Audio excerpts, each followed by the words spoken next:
Pak Hendri. Mas Hendri. Mas Pak. Hadir Pak, hadir. Mas Hendri. Hadir. Mbak Julia. Mbak Julia. Halo. Mbak Julia. Hadir, Pak. Hadir ya, Pak. Julia hadir, Pak.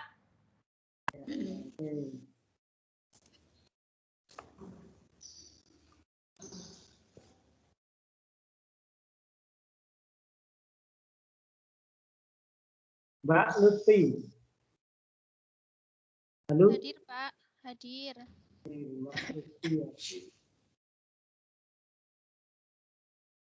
Mbak Riani. Halo. Mbak Riani.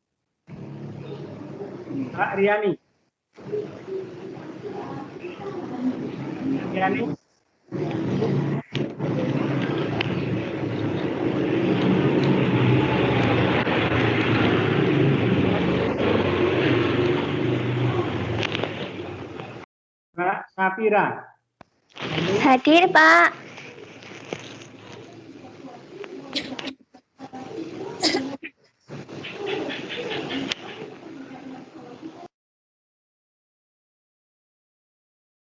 Mas Setiawan.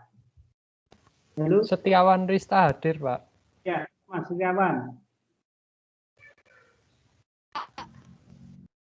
Mbak Sela. Hadir, Pak.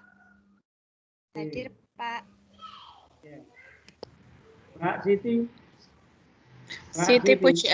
Siti Pujiastuti hadir, Bapak. Ya, Siti Pujiastuti.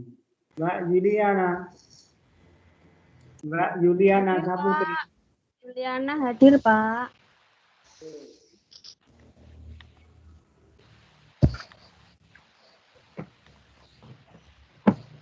Mbak Yunia Sari. Halo, Mbak Yunia Sari.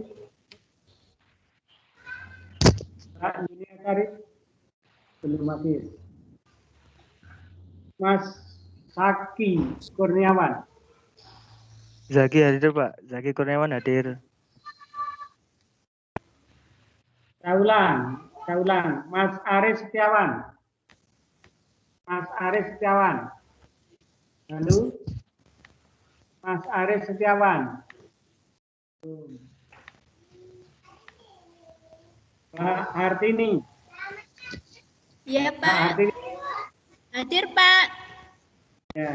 Tadi itu mic-nya ketutup, Pak. Oh iya.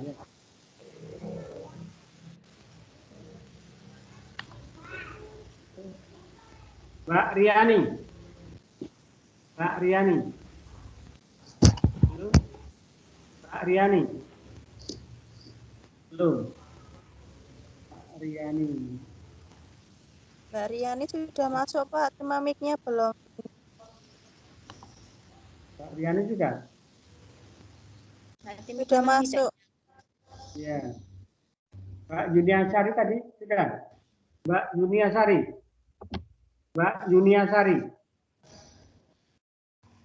Halo.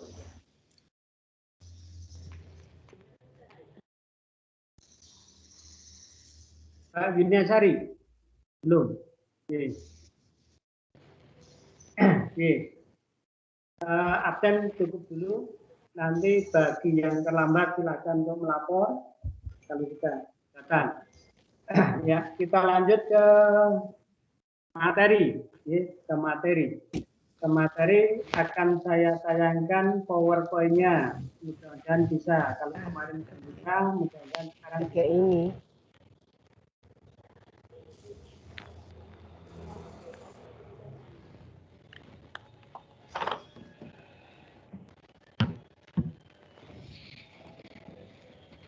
Kuku batik mana?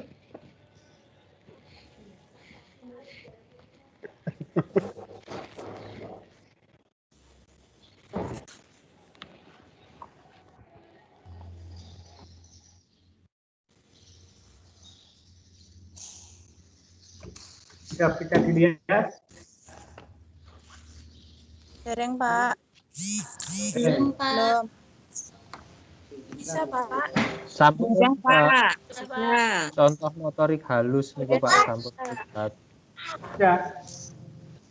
Sudah belum? Sudah, Pak. Coba dibaca kalau sudah. belum, Pak. Contoh motorik halus untuk Anak Ya, SD. itu motorik. Kurang A ya. Kurang Pak, A. assalamualaikum Pak. Riani Kusuma Stuti hadir Pak. Oh iya, ya. Riani. Oke.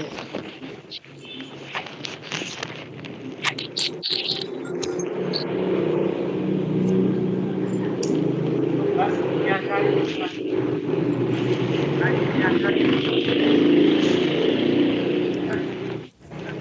Saya melapor ya, terlambat.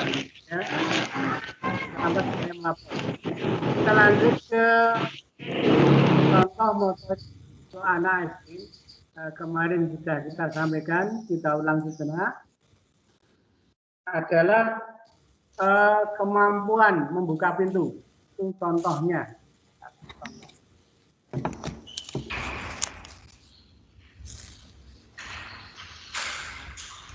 Masih kelihatan? Masih bisa dilihat? Halo? Bisa Pak. Masih, Pak. Berat, Bapak. Contoh, coba diperhatikan. Kemampuan untuk membuka pintu.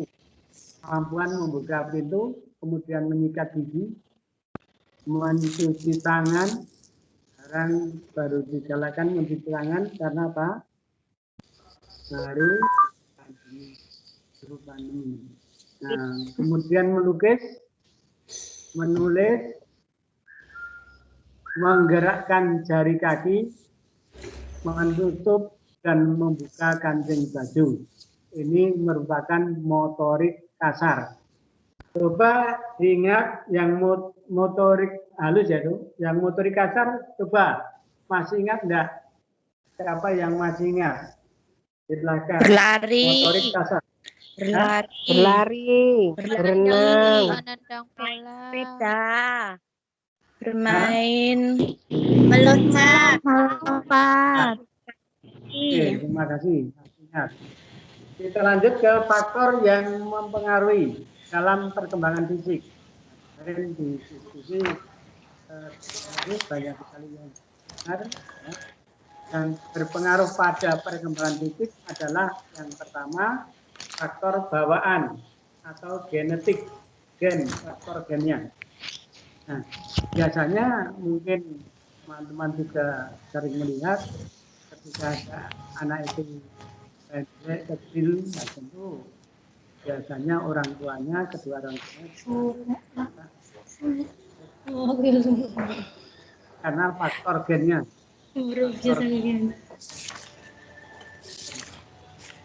Jadi kemudian dari faktor gen ini ada semacam penelitian yang membuktikan bahwa itu ada bayi kembar identik ya, ini akan berkembang ya baik dibanding bayi kembar yang fraternal berbeda, nah, identik.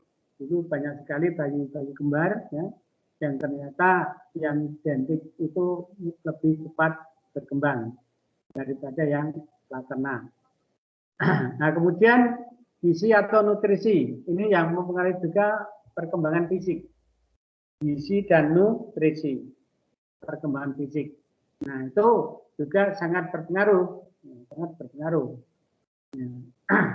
Menurut seorang tokoh, ya, ini Berg tentang kebutuhan gizi anak, yang pertama adalah kaitan dengan usia dan kebutuhan gizi.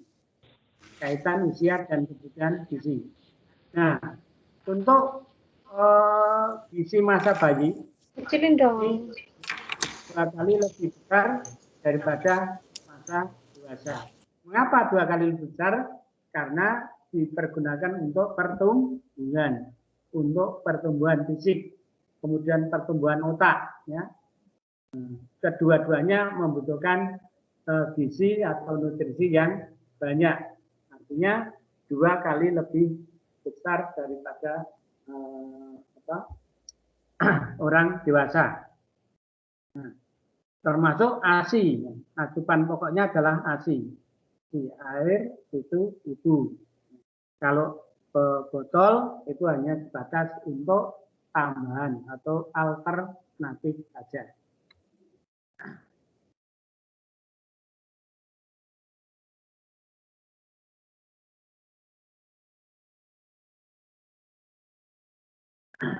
Ya.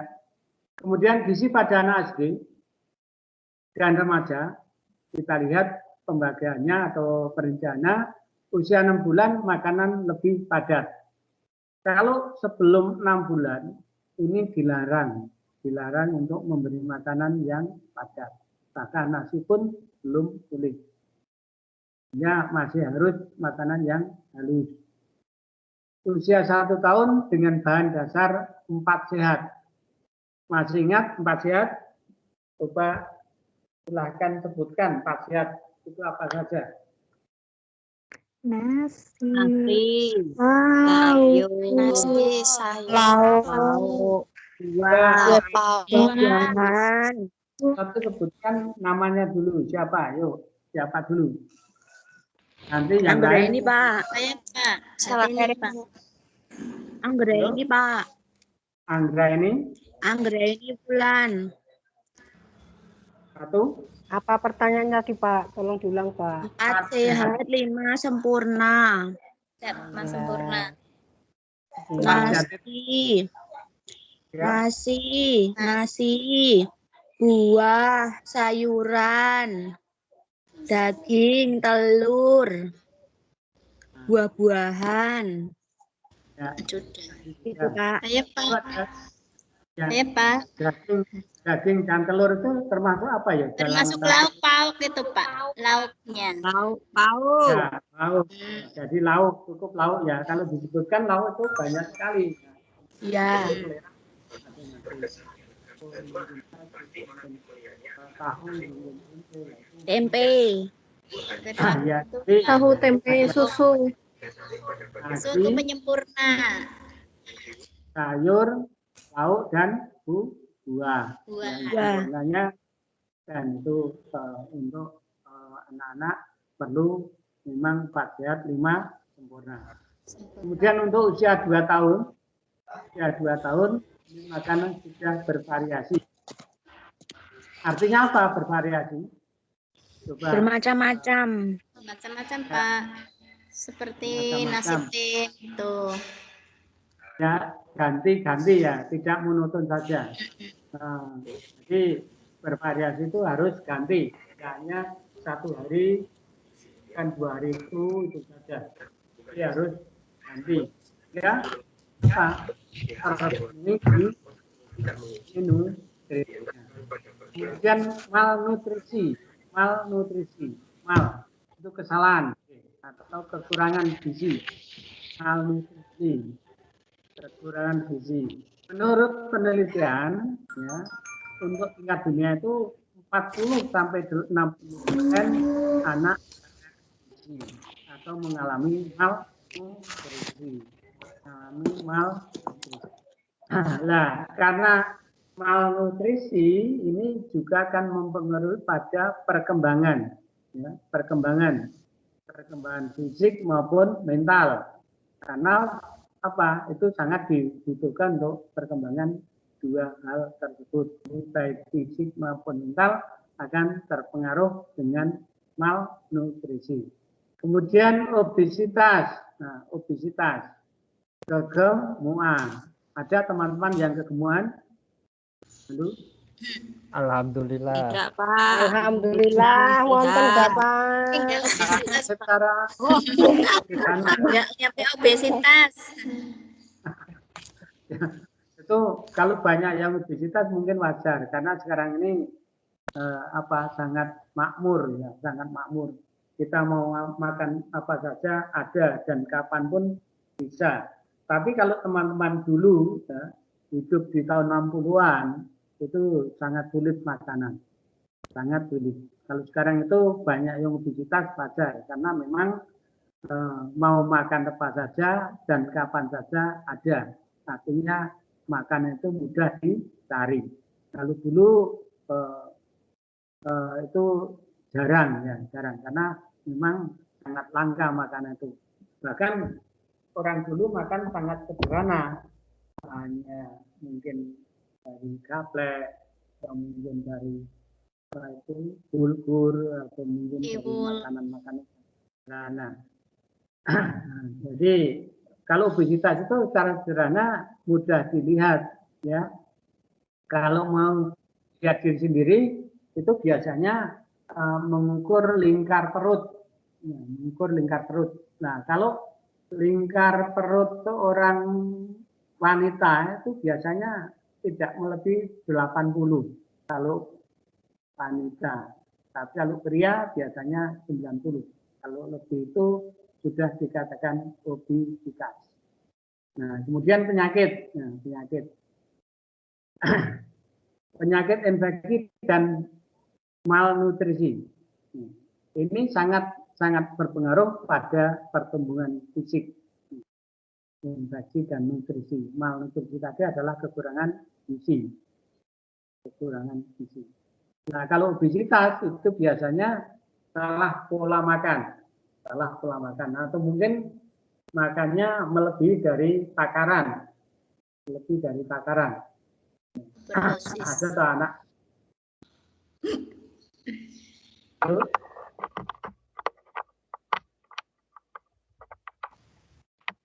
Iya, Pak. Oke, Pak. Halo. Hilang ya? Hilang. Jelas, Pak. Masih Iya, Pak. KB2, Pak. Jelas, Pak. Jelas.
Itu hilang.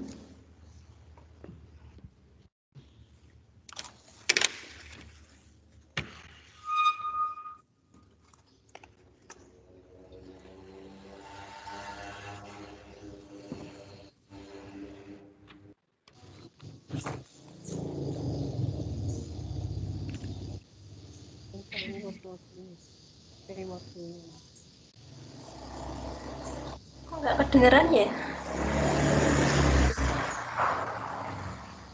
Nggak ada suara. Tak ada suara. Tak ada. Taib suaranya.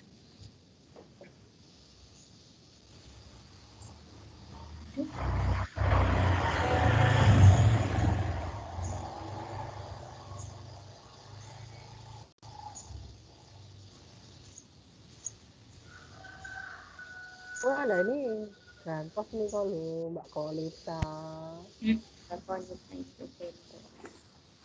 Oh, enggak, Bu dosen. Kepala sekolah ini. Oh, ini kayak Enggak ya? terputus ini, putarnya terputus. Buka. Yualah, cocok Berbukalah dengan yang manis. Apa mau Mas Henry? Buka. Oh, oke, dan boleh. Oh, Mas Henry. Boleh sih. Boleh sing manis-manis ya loh. Gula manis. es degan. Sing iso digo mulai. Teman-teman dengar suara saya enggak? Dengar Ya, sayang, Mbak. dengar. Oh iya. Dengar Mbak Esti. Oke, makasih.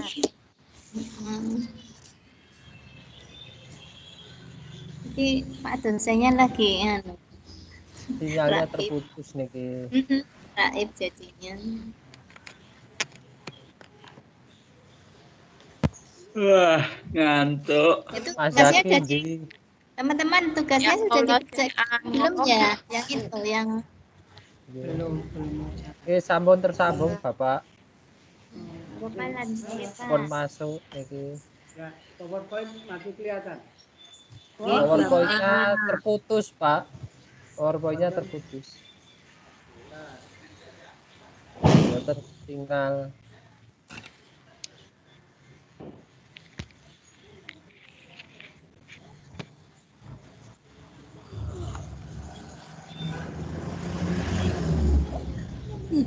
Ada Muni.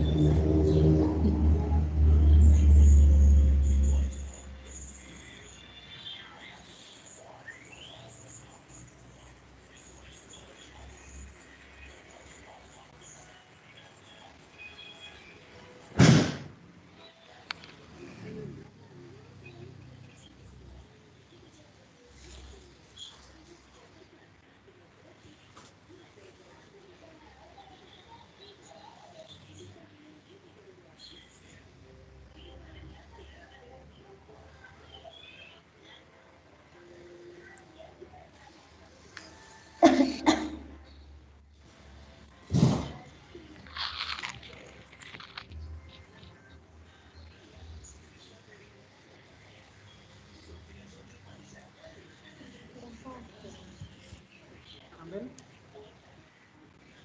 Belum. dereng, Pak. Belum. Tapi kecil, Pak. Nggih. PowerPoint-nya dereng.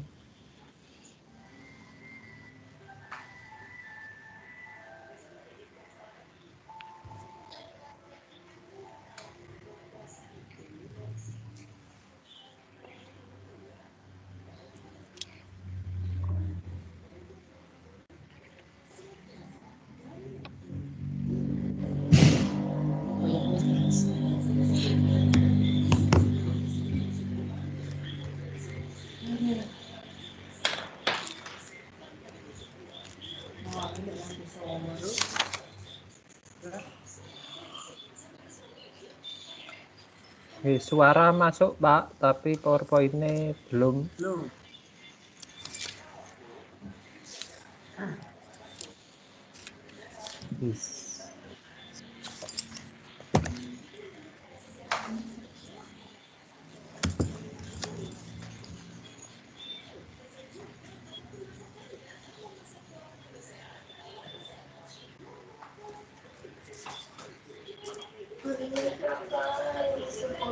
Ya, aku tak nyambi guys soal.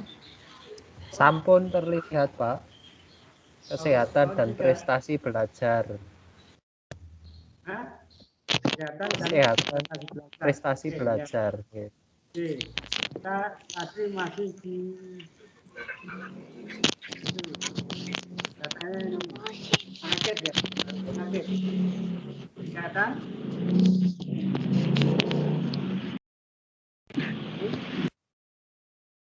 Terlihat, Pak. Sudah terlihat. Pertama adalah penyakit infeksi dan itu adalah imunisasi. Nah, imunisasi biasanya di sekolah itu kan ada imunisasi berprogram dari Puskesmas ya. Nah ini tujuannya adalah untuk mengurangi timbulnya penyakit di sekolah itu terhadap anak-anak. Ya, biasanya secara berkala itu ada datang di sekolah untuk imunisasi. Nah, kemudian yang ketiga adalah kehidupan emosional. Ya, emosional. Jadi anak-anak itu perlu rangsangan dan kasih sayang. Rangsangan dan kasih sayang. perlu. Kita perlu memberikan kasih sayang pada anak dan juga rangsangan, sehingga anak itu akan termotivasi untuk belajar. Ada dua jenis, satu kegagalan non-organik untuk berkembang, kegagalan non-organik untuk berkembang, yaitu usia 18 tahun dengan ciri adanya penolakan dan siapa orang yang seperti itu atau anak yang seperti itu biasanya ya segala sesuatu tidak mau dan jarang untuk tersenyum, bahkan sulit berkomunikasi atau jarang berkomunikasi. Nah, ini. Yang kedua adalah depresi. Ya. Depresi. Adanya gangguan pertumbuhan pada anak-anak usia 2-15 tahun. Dirinya tinggi di bawah rata-rata. Ada enggak atau pernahkah menemui seperti itu? Pernah, Bapak. Ya, jadi tingginya di bawah rata-rata. Nek selayaknya itu misalnya tinggi 1 meter, yaitu tidak ada 1 meter. Jadi ada kelainan, Ya, mereka pertumbuhannya tidak seperti anak-anak yang normal. Normal. Stunting itu namanya. Kita lanjut ke KP2. Kesehatan dan prestasi belajar. Adakah hubungan, coba renungkan, adakah hubungan antara kesehatan dengan prestasi belajar? Kalau ada, contohnya apa? Kalau tidak ada, seperti apa alasannya? Ada, Pak. Siapa? Ada hubungannya, Pak. Ya, siapa ini, Mbak? Ini, Pak. Artini. Oke, Mbak. Iya, hubungan antara kesehatan dan prestasi belajar. Karena sangat berpengaruh antara prestasi belajar dengan kesehatan. Karena adanya prestasi itu kita membutuhkan kesehatan dan kondisi pada saat kita sehat, maka kita bisa berpikir secara baik. Disitulah ada hubungannya, Pak, yang begitu kuat. Pengaruh ya? Iya, sangat berpengaruh, Pak. Berpengaruh, betul. Ada lagi yang mau menambah atau mungkin ada Setiawan lain? Rista, Bapak. Setiawan Rista. Setiawan. Oke, sangat berpengaruh sekali, Bapak. Karena beberapa kali kasus yang kami amati di sekolah saya sendiri itu rata-rata siswa yang tidak sarapan itu prestasinya sedikit di bawah dari siswa yang biasanya sarapan pagi. Itu dari segi asupan gizi di pagi hari sebelum berangkat sekolah. Lah itu untuk kasus yang lebih besar otomatis nanti juga sangat pengaruhnya juga lebih besar, Bapak. Oke, ada lagi? Ya. Dilihat Saya dari Pak Safira. Mas Setiawan, caranya gimana untuk mengetahui yang sarapan dan yang tidak sarapan? Di sekolah saya itu, jadi setelah masuk itu siswa itu biasanya ditanyai dulu kegiatan sebelum belajar sekolah tentang sholat, tentang sarapan, tentang buku, menata jadwal itu ditanya oleh guru yang mengajar pada jam pertama masuk itu, Bapak. Jadi dari situ nanti semakin ke sana akan semakin terlihat itu, Bapak. Mengkaten. Oke, ya, bagus. Jadi ada semacam cek ya, cek sekalipun tidak langsung pada sarapannya, tapi kegiatannya. Oke, bagus. Jadi memang berbagai cara bisa kita gali sehingga guru itu mampu untuk mengetahui secara persis kondisi anak didiknya. Oke, jadi begitu. Berarti memang sangat berpengaruh untuk gizi dan kesehatan, hubungan gizi dan kesehatan, termasuk prestasi belajarnya. Jadi di situ ada memang otomatis anak yang tidak sarapan kalau di tempat Mas Tiawan itu, atau anak yang kurang gizi gitu aja, tentu kalorinya juga akan berkurang, sehingga untuk kemampuan untuk menyerap materi pelajaran itu otomatis juga akan berkurang. Biasanya anak yang kurang gizi itu malah kebanyakan ngantuk di kelas. Biasanya begitu ya, siapapun orangnya itu. Jadi dalam kondisi kekurangan gizi tentu biasanya ngantuk gitu. Oke, itu oke. Terima kasih. Jadi benar seperti itu, sangat berpengaruh, ya, sangat berpengaruh. Jadi untuk gizi mempengaruhi prestasi belajar dan kesehatan. Nah, anak dalam usia 2 tahun yang kekurangan gizi itu akan berpengaruh pada inteligensi dan perilaku penyesuaian diri pada anak. Nah, inteligensi adalah kecerdasan. Tadi sudah disampaikan dan beberapa pendapat benar. Ya. Jadi itu tidak hanya inteligensinya, ternyata penyesuaian diri anak pun juga ketinggalan. Ya, mungkin karena kekurangan gizi, kondisi badannya lemah, dan mungkin juga untuk berpikirnya kurang, sehingga di lingkungannya itu kadang sulit untuk menyesuaikan diri, mungkin bahkan kadang minder, ya, minder. Ini banyak terjadi seperti itu. Nah, tugas guru dalam hal ini adalah untuk memotivasi anak, ya, untuk memotivasi anak tidak perlu ketinggalan dengan temannya, ya, harus membaur, bersosialisasi seperti biasanya, ya, difasilitasi oleh guru sehingga tidak akan kelihatan perbedaannya antara anak yang kekurangan gizi dan yang terpenuhi gizinya. Kemudian hubungan gizi dan kecerdasan jelas itu sangat-sangat berpengaruh tadi, ya, sehingga bisa kita tarik satu kesimpulan bahwa gizi sangat berpengaruh pada tingkat kecerdasan anak dan kinerja anak. Jadi karena kurang, ya stamina kurang, berpikirnya kurang, jelas ketinggalan. Nah, teori kebutuhan dan penerapannya bagi anak usia SD. Teori kebutuhan Maslow, ada tokoh yang namanya Maslow, itu berpendapat bahwa, ya, bahwa setiap individu memiliki kebutuhan secara hierarkis seperti berikut. 1. Kebutuhan jasmani. Kebutuhan jasmani. Yang kedua, kebutuhan rasa aman. Kalau anak tidak merasa aman, tentu banyak faktor yang terpengaruh. Ya. Sehingga mungkin takut, mungkin minder, mungkin tidak mau sekolah. Nah, kemudian yang ketiga adalah kebutuhan saling memiliki dan mencintai.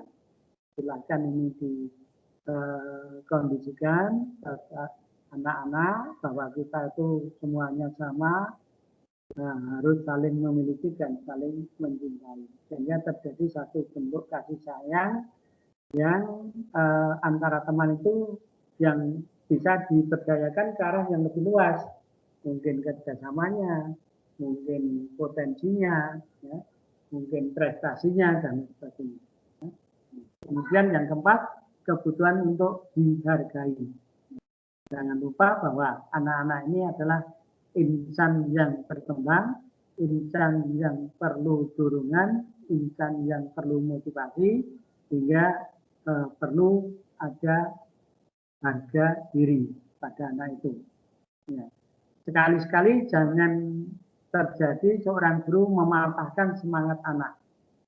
Sering kan guru itu lupa terhadap kondisi anak yang harus dihargai. Contoh misalnya, itu kamu kalau sudah dekat, sudah lulus, sudah sekolah mau jadi apa? Misalnya ada pertanyaan seperti itu. Dan banyak anak-anak yang menjawab kadang kontra dengan situasi dan kondisi. Ya, satu contoh misalnya ingin jadi tentara atau polisi, padahal dia seorang penakut misalnya. Terus guru mengatakan demikian, penakut kok mau jadi tentara atau polisi misalnya. Ini seperti itu adalah hal yang bisa mematahkan semangat anak.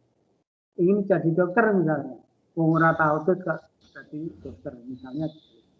Nah, kata-kata seperti itu sebenarnya kelihatan sepele, tetapi itu sangat berpengaruh pada anak. Jadi jangan sampai mematahkan anak. Kemudian kebutuhan aktualisasi diri. Silakan anak diberi kebebasan. Nah, biasanya atau yang benar, kalau istirahat itu sebenarnya guru itu tugasnya mengamati siswa, bagaimana kegiatannya, aktualisasinya, positif atau negatif, atau mungkin sering mengganggu temannya, ya, atau mungkin ada yang belajar, ada yang baca buku, dan ini saya kira variatif sekali untuk kondisi anak-anak kita. Nah, kemudian kita lihat pada kedudukan harga diri anak, kedudukan harga dirinya. Kelihatan ya. Kemudian harga diri secara umum. Ini yang di atas ini harga diri secara umum. Nah, ini kemudian dikembangkan menjadi harga diri akademik dan harga diri fisik. Terus harga diri sosial, bersosialisasi karena berteman, ya, bersosialisasi, ben ora minder, ben ada keberanian, ada percaya diri pada anak, ini dibiasakan untuk bersosialisasi. Kemudian yang selanjutnya adalah harga diri fisik. Harga diri fisik. Nah, di harga diri akademik dan harga diri fisik, ya, ini kemudian ada di sana dimotivasi atau ada semacam aktualisasinya itu dari berbagai mata pelajaran, berbagai mata pelajaran akademiknya, dari pelajaran apapun masuk di situ, ya, masuk. Kemudian dari harga diri sosial ini ada dua bagian, yaitu hubungan dengan kelompok sebaya, tadi sosialisasi tadi yang saya sampaikan tadi, hubungan dengan kelompok sebaya, seumuran, ya. Kemudian yang kedua hubungan dengan keluarga. Ini pada harga diri sosial. Jadi lingkupnya masih cukup terbatas, masih dalam kelompok sebaya dan masih dalam keluarga.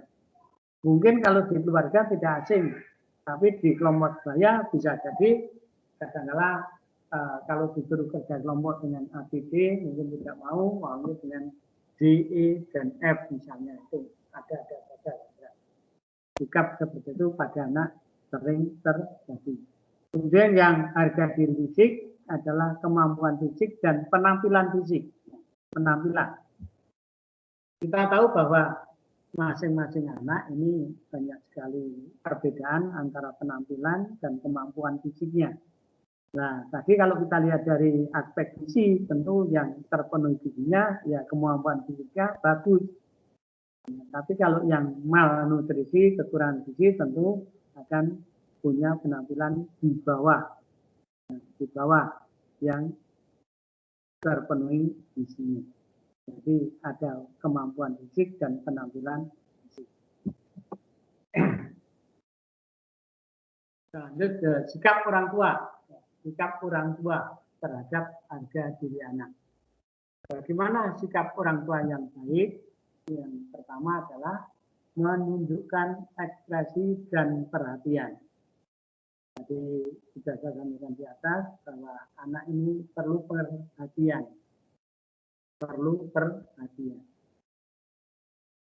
Silakan mungkin juga teman-teman yang juga keluarga sudah punya anak, silakan. Ini perlu perhatian seorang anak dari orang tua. Yang kedua, tanggap pada masalah anak. Tanggap, tahu terhadap masalah anak. Mungkin anak ini baru risau karena apa? Mungkin anak ini perlu disanjung, perlu didorong, perlu dimotivasi. Ini masalahnya apa? Orang tua harus tahu. Sehingga tanggap terhadap masalah anak. harmonis di lingkungan anak, harmonis. Ya, kadang-kala anak-anak diajak pikir, kadang-kala anak-anak disanjung, ya, kadang-kala anak-anak diberi hadiah. Ini kalau di lingkungan keluarga, sehingga anak termotivasi, merasa dirinya dihargai, dirinya dihargai. Kemudian berpartisipasi dalam kegiatan keluarga. Silahkan anak-anak ini diajak, dibimbing, diarahkan untuk bisa berpartisipasi dalam kegiatan keluarga. Apakah mungkin turun masak, kalau putra pun sekarang itu masalah, harus bisa masak. Mungkin nyapu, mungkin ngepel, mungkin suruh belanja. Nah, ini silakan berpartisipasi dalam kegiatan keluarga. Kemudian menghargai kompetensi anak dan siap membantu jika diperlukan. Menghargai kompetensi anak. Apa itu kompetensi? Maksudnya kompetensi Kemampuan. Ya, kemampuan. Hargai ya kemampuan anak, hargai kemampuan anak. Sekecil apapun ya, kemampuan anak silakan dihargai. Sebab apa? Ini satu bentuk motivasi terhadap anak. Satu bentuk motivasi terhadap anak.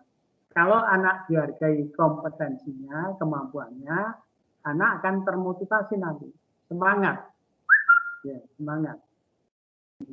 Kemudian siap membantu jika diperlukan, harus. Memang anak masa berkembang ini baik fisik maupun mental masih perlu bantuan, apalagi orang tua. Ini harus siap membantu, ya. Baik kemampuan maupun mungkin bantuan, mungkin mengerjakan PR. Kalau sekarang justru mutlak orang tua itu harus membantu karena pembelajaran sekarang melalui daring seperti kita pada saat ini. Sehingga kebanyakan orang tua ini sekarang banyak yang mengeluh karena punya tugas ganda yang di samping bekerja, mencari nafkah, juga harus membantu anak untuk sekolah, mengerjakan tugas-tugas sekolah. Yang keenam, menetapkan aturan secara adil. Jangan sekali-sekali ada diskriminasi aturan terhadap anak yang satu dengan yang lainnya. Harus sama. Yang mungkin perlu penghargaan silakan dihargai, yang mungkin perlu hukuman juga harus diberikan satu hukuman. Ingat sekali lagi bahwa hukuman harus bersifat mendidik, dan jangan sekali-sekali menghukum anak secara fisik. Ya, kalaupun mungkin secara fisik ya, yang dengan mungkin suruh menulis atau tugas. Nah, yang keempat, pengaruh sekolah pada kepribadian. Pengaruh sekolah terhadap kepribadian. Asa berprestasi, yaitu keinginan anak untuk mencapai sesuatu, ya, yang terbaik, dan untuk memperluas usaha dalam mencapai suatu arah atau tujuan.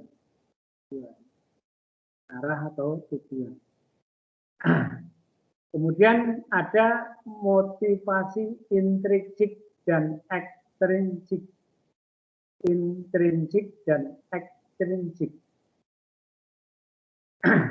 Nah, itu adalah ya, harapan dalam diri internal ya, untuk berhasil secara diri sendiri. Ya. Sedang yang ekstrinsik adalah dipengaruhi oleh penghargaan dan hukuman secara eksternal dari luar. Ya, dari luar. Ya, dia punya ya misalnya ini ya usaha keras untuk lulus Ini adalah intrinsik. Intrinsik. Kemudian usaha keras, lulus, dan kerja. Dan kerja. Ini berarti ekstrinsik. Ekstrinsik. Nah, maka di situ perlu satu motivasi, satu dorongan, satu arahan, satu semangat. Dan ada 4 sumber motivasi intrinsik yang dari dalam. Ada 4 sumber. 1 tantangan. Ya, anak mesti punya tantangan. Ya. Berbagai aktivitas yang menantang dapat memotivasi sifat secara intrinsik. Kemudian memberi dampak, ya, kesadaran anak seorang akan berkompetensi.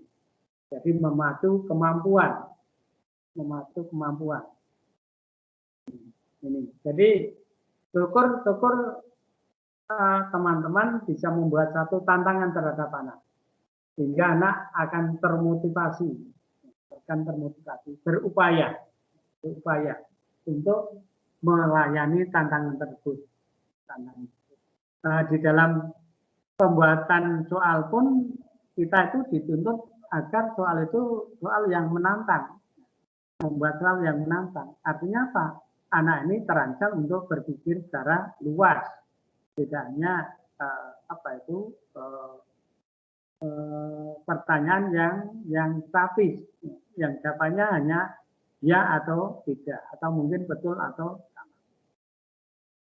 Kemudian rasa ingin tahu, ini biasa kita amati terhadap anak-anak yang biasanya bisa kita lihat pada ketika dia itu bermain-mainan. Biasanya rasa ingin tahunya sangat tinggi, sehingga mainan itu kadang dibongkar, kadang dipasang. Banyak pertanyaan pada orang tua tentang apa yang dilihat. Ini rasa ingin tahu. Dari sana, dari dalam timbul rasa ingin tahu. Nah, aktualisasinya seperti itu. Mungkin banyak bertanya, mungkin juga banyak membongkar pasang mainannya. Kemudian kontrol. Kegiatan siswa untuk mengontrol prestasinya, ya, yang dapat meningkatkan motivasi secara intrinsik, artinya dari dalam. Sangat penting kontrol diri. Sejauh mana kalau kemarin kita membicarakan tentang kekuatan dan kelemahan dari masing-masing anak, ya, seperti tadi juga misalnya anak yang sarapan ada yang tidak sarapan, ini satu juga bentuk kontrol. Tapi yang dimaksud ini adalah karena intrinsik dari dalam itu anak sendiri, bukan dari guru. Kemudian fantasi atau daya khayal. Biasanya anak sudah punya daya fantasi. Kalau tadi saya menanyakan, kadang guru itu kok menanyakan, besok kamu mau jadi apa? Tentu dia akan menghayal, berfantasi. Tadi ada yang senang jadi tentara, ada yang senang jadi dokter, ada juga yang senang jadi guru, mungkin itu variatif sekali, banyak sekali. Nah, itulah fantasi dan daya khayal daripada anak. Itu motivasi dari dalam. Nah, kemudian ada pendapat ahli, yaitu Mas Terry dan Helpers. Menurut Mas Terry, anak selalu berusaha memusatkan perhatian, bertindak dan berpikir hati-hati dengan mengingat strategi yang pernah dilakukan. Ini pendapat Mas Terry. Selalu memusatkan perhatian dan bertindak secara hati-hati. Nah, artinya apa? Anak ini sudah punya satu motivasi intrinsik agar apa yang dilakukan itu tidak salah. Ingat hati-hati dan perhatiannya sangat mutlak dipusatkan. Kemudian menurut Helpers ada anak yang terjebak dalam pengalaman yang menyulitkan. Kemudian, nah ini akan menghubungkan antara kemampuan dan kesulitan. Kira-kira mampukah anak itu untuk menyelesaikan masalah tersebut? Dia terjebak oleh suatu pengalaman.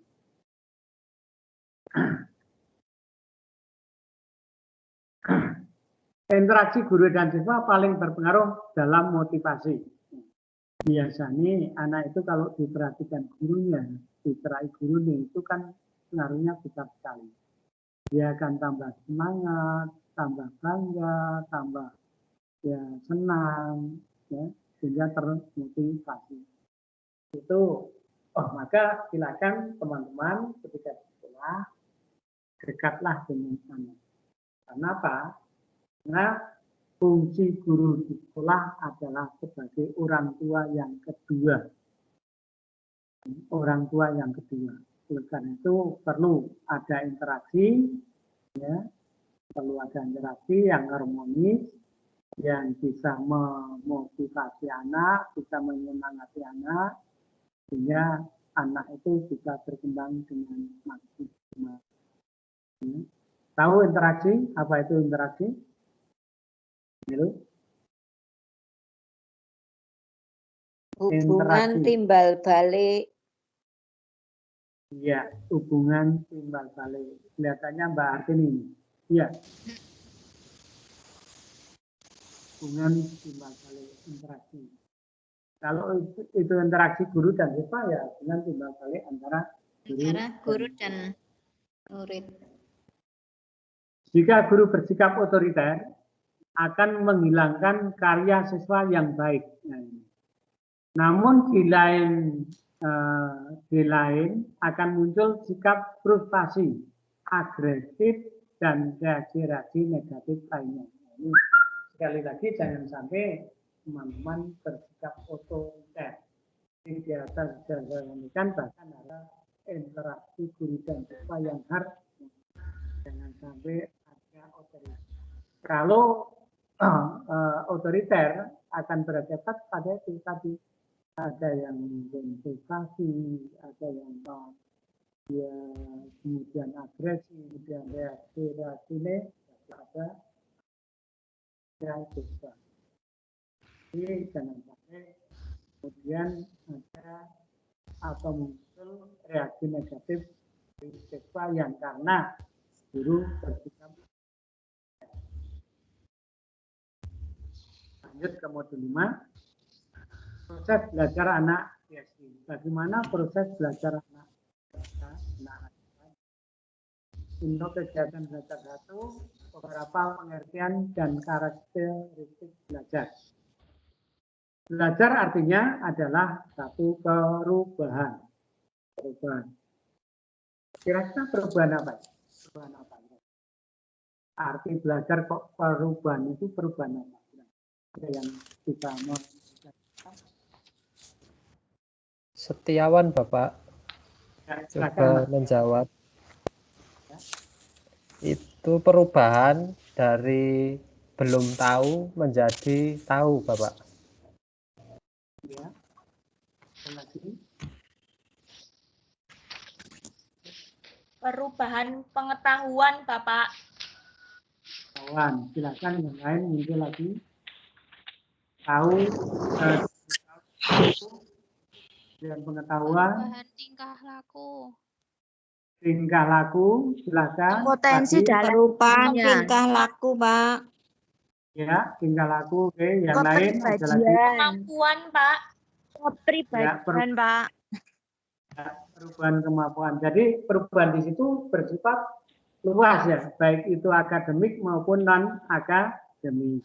Nah, non akademik juga banyak, mungkin keterampilannya, perilakunya, ya itu masuk pada perubahan non akademik, baik akademik maupun non akademik. Yang akademik ya tadi sudah disebutkan dan tahu, kemudian ada perubahan pengetahuan, ada perubahan perilaku, termasuk itu mungkin keterampilannya. Mungkin cara berpakaian pun akan berubah. Anak-anak itu tentu biasa kita lihat, kita bandingkan ketika anak itu cah sekolah karo cah ora sekolah. Itu cara berpakaiannya pun sudah berbeda. Kemudian arti belajar adalah pengetahuan perilaku pribadi. Jadi, perilaku pribadinya pun tentu akan berubah. Jadi memang belajar itu prinsipnya adalah perubahan. Kemudian permanen. Nah, mungkin teman-teman pun juga mengalami permanen ini. Ketika sekarang teman-teman sudah kuliah, saya kira masih ingat hal-hal yang terjadi ketika masih di sekolah dasar. Pagunya seperti apa, kemudian kalau bergaul seperti apa. Nah, ini perubahan cara permanen. Kemudian pengalaman, adanya perubahan pengalaman. Jelas sekali, karena apa? Anak belum sekolah misalnya. Kemudian kita sekolahkan, ini cukup banyak pengalaman yang diperoleh. Baik itu pengalaman bergaul, rawung, mungkin pengalaman juga tentang akademiknya, sekolahnya. Ini arti belajar. Kemudian karakteristik perbuatan belajar itu ada 4. Intensional, intensif, intensional. Jadi itu ada, saya beri panah paikem. Nah, paikem ini adalah pelaksanaan pembelajaran yang aktif, inovatif, kreatif, efektif, dan menyenangkan. Ya, jadi paikem itu singkatan dari pembelajaran aktif, inovatif, kreatif, efektif, dan menyenangkan. Itu intensional, sangat intensif. Kemudian positif, perubahan ke arah positif. Ada perubahan lebih baik. Namanya positif mesti lebih baik. Kemudian yang ketiga, benar-benar ada hasil pengalaman. Kalau ditanya, anak tahu, berarti pengalamannya ada. Jadi di sekolah sesuai dengan arti belajar di atas, pengalaman, ketika ditanya anak bisa, berarti punya pengalaman. Ini. Kemudian efektif, jadi sangat efektif. Sehingga anak-anak ini ketika bersosialisasi dengan yang lain, ini akan kemudian banyak terjadi kelihatan satu bentuk-bentuk perubahan pada diri anak. Ketika anak itu belajar atau sekolah, maka pendidikan pun itu juga berarti perubahan juga, perubahan. Sehingga kalau kita tarik kesimpulan, perubahan ini sangat luas.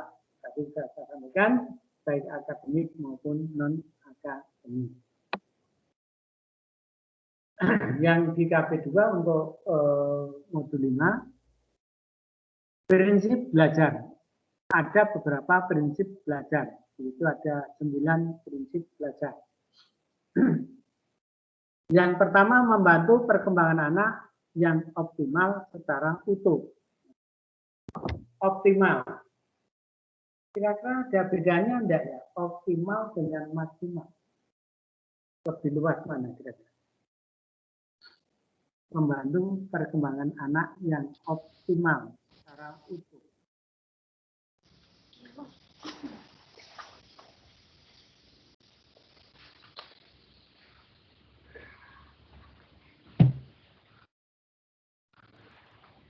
Lebih luas ke optimal.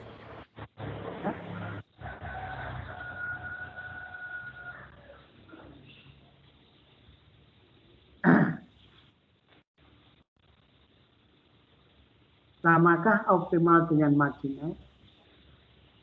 Lebih utuh yang optimal, Pak. Lebih utuh yang optimal. Iya, artinya Iya. lebih luas ya. Iya. Kalau maksimal Iya. itu kelihatannya sudah tidak bisa Setengah-setengah. dikembangkan lagi.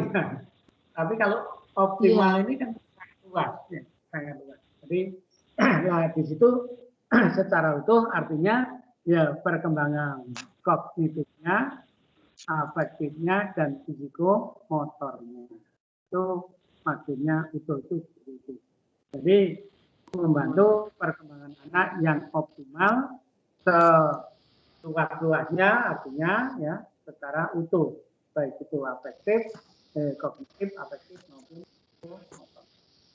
Kemudian proses terpadu. Nah, belajar itu harus proses terpadu. Anak sebagai titik sentralnya. Subjek pendidikan itu adalah anak.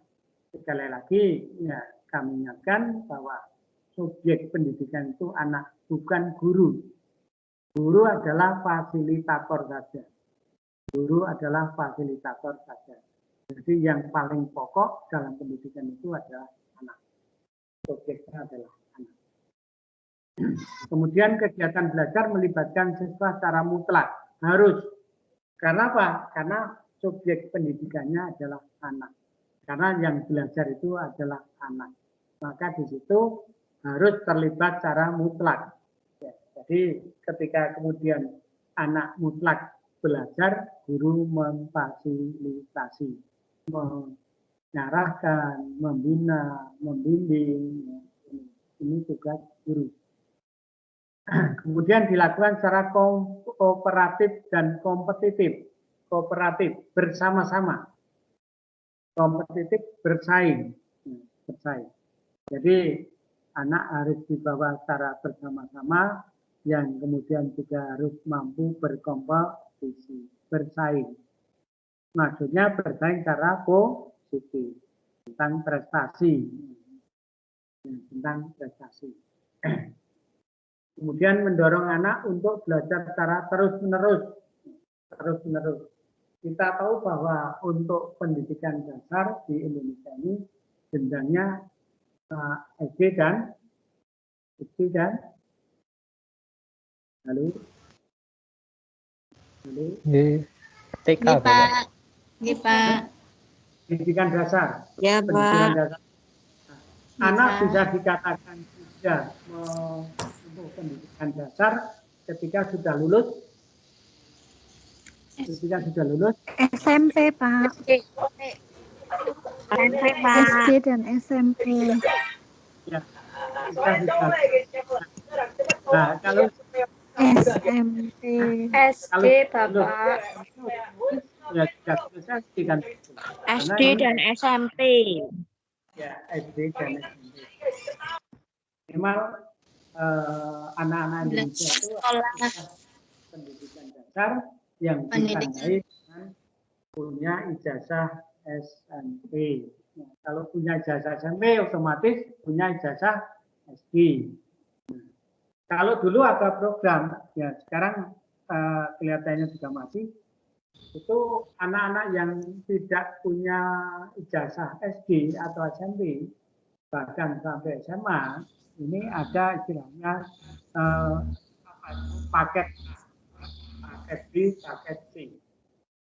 Paket A, paket B, paket C. Paket A ini belajar SD, paket B belajar SMP, ya. SMP. Yang paket C itu belajar SMA. SMA. Dan ijazahnya itu dihargai sama dengan yang SD, yang formal. Disetarakan. Ya, disetarakan. Jadi ada kejar paket A, kejar paket B, kemudian kejar paket C. Ini sama. Ijazah SMP bisa untuk ijazah kejar paket B bisa untuk masuk SMA. SMA. Jadi nilainya sama. Nilai ijazahnya maksudnya. Nah, ini harus terus-menerus belajar. Kemudian yang keenam, memberi kesempatan anak untuk maju terus sesuai dengan potensi. Nah ini arahnya anak, tiap anak itu punya potensi sendiri-sendiri. Nah, teman-teman harus tahu dan punya catatan itu. Jadi kalau anak-anak kita, anak didik kita, ini masing-masing punya potensi sendiri-sendiri. Ya kalau kita pilih secara global, ada yang punya potensi sosial. Kemudian di satu sisi ada yang punya potensi ilmu pasti. Di situ tentu masing-masing ada potensi. Ada anak yang punya potensi olahraga.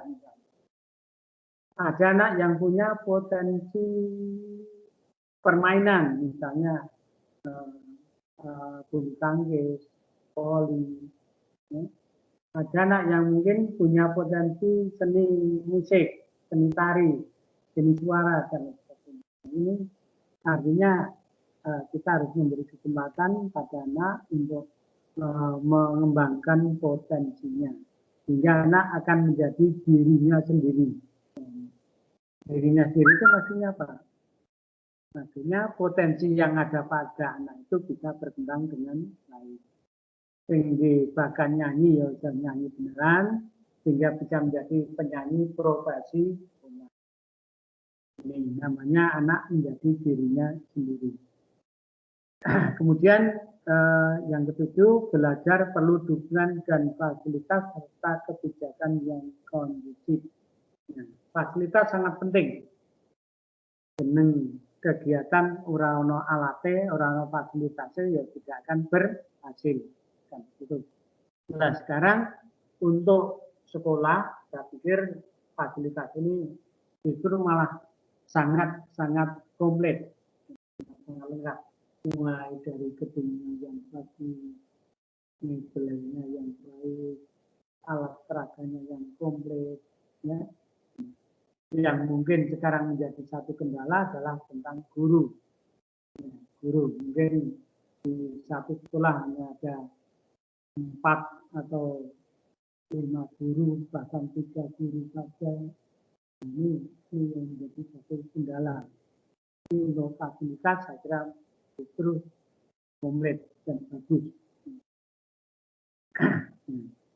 Itu di semua sekolah rata-rata saya kira sama. Artinya fasilitasnya tidak ada kekurangan.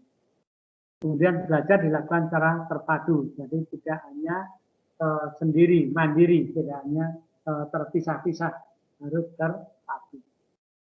Memungkinkan ada peluang yang lebih. Ya, benar, kita harus membawa anak kepada peluang yang lebih. Artinya, ya, ketika mungkin anak kemarin belum tahu menjadi tahu, belum pintar menjadi pintar, ya, belum pandai menjadi pandai, ya, belum terampil menjadi terampil. Ini peluang untuk perubahan pada anak. Kemudian faktor yang mempengaruhi proses belajar. Faktor yang mempengaruhi proses belajar. Yang pertama adalah anak. Anak ini banyak yang mempengaruhi. Ya. Jadi dari diri anak sendiri itu pengaruh belajar itu banyak. Satu umur. Umur. Kalau kita lihat di sekolah-sekolah ini tentang umur ini menjadi satu masalah juga. Standarnya umur untuk tingkat SD itu berapa? Standarnya 7 tahun. 7 tahun. Ya. 7 tahun Pak sekarang Pak. Tapi prakteknya mungkin yang baru 6 tahun. Ya. Iya. Ada yang mungkin ya, baru Pak. 5,5. Ini kenyataan yang terjadi. Nah, di SD itu secara formal tidak ada seleksi secara formal. Seleksinya adalah umur. Seleksinya pada umur. Tapi di beberapa sekolah swasta itu biasanya mengadakan PPDB secara seleksi.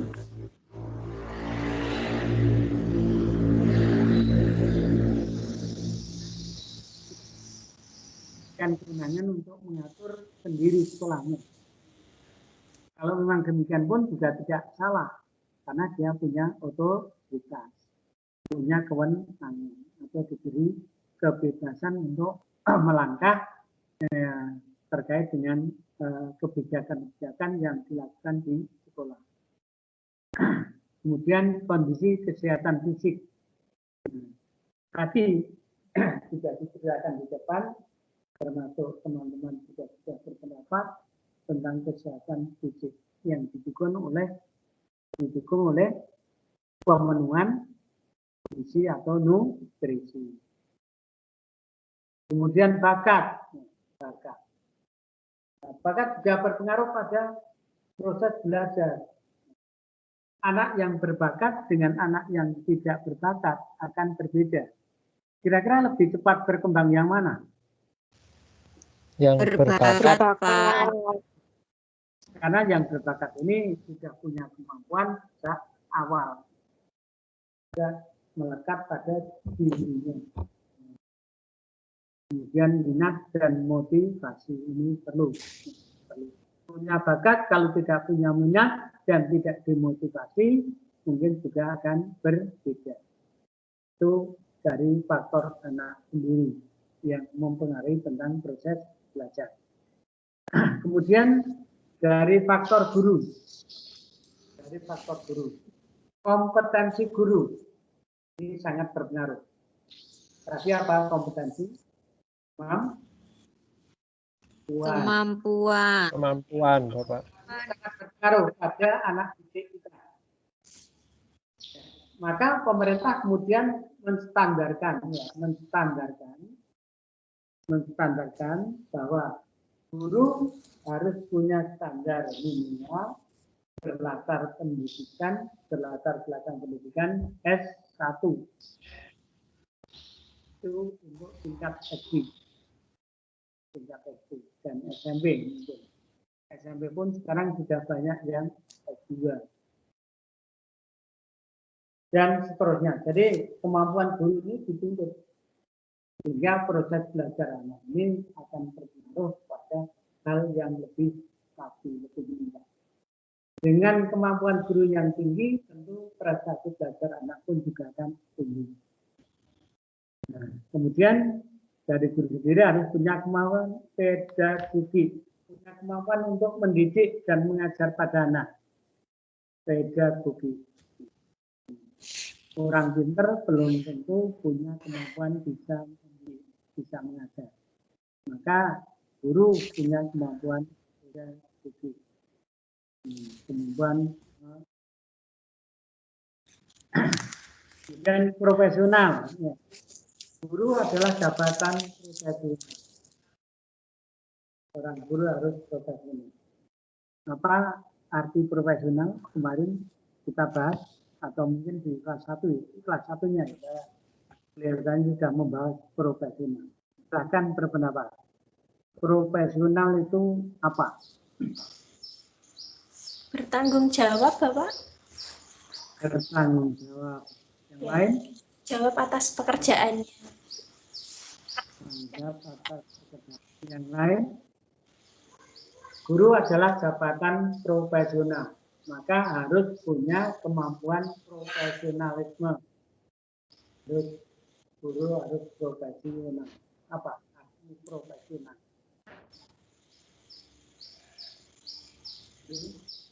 Mencoba menjawab, Bapak. Ya, silakan Mas Setiawan. Ya. Profesional itu berarti nanti bersangkutan dengan profesinya, yaitu harus mempunyai kemampuan ya sesuai profesinya, Bapak. Kemampuan ya dengan yang lain ada, yang lain mungkin melengkapi atau Julia, Pak. Julia ya? Sanggarwati. Mbak Julia, yuk. Keahlian atau kemampuan yang harus melakukan sesuatu secara objektif, Pak. Pada mungkin pada guru yaitu kemampuan pada mengajarnya atau menerangkannya atau mengajak muridnya, seperti itu Pak mungkin. Dan bisa saya simpulkan dari pendapat teman-teman, profesional adalah kemampuan khusus yang harus dimiliki oleh guru. Kalau secara formal ya itu harus diperoleh secara formal yang ditandai dengan memiliki ijazah. Jadi kemampuan khusus yang harus dimiliki oleh seorang guru. Jadi profesional seperti itu. Kemudian sosial dan personal. Guru juga harus memiliki kemampuan sosial.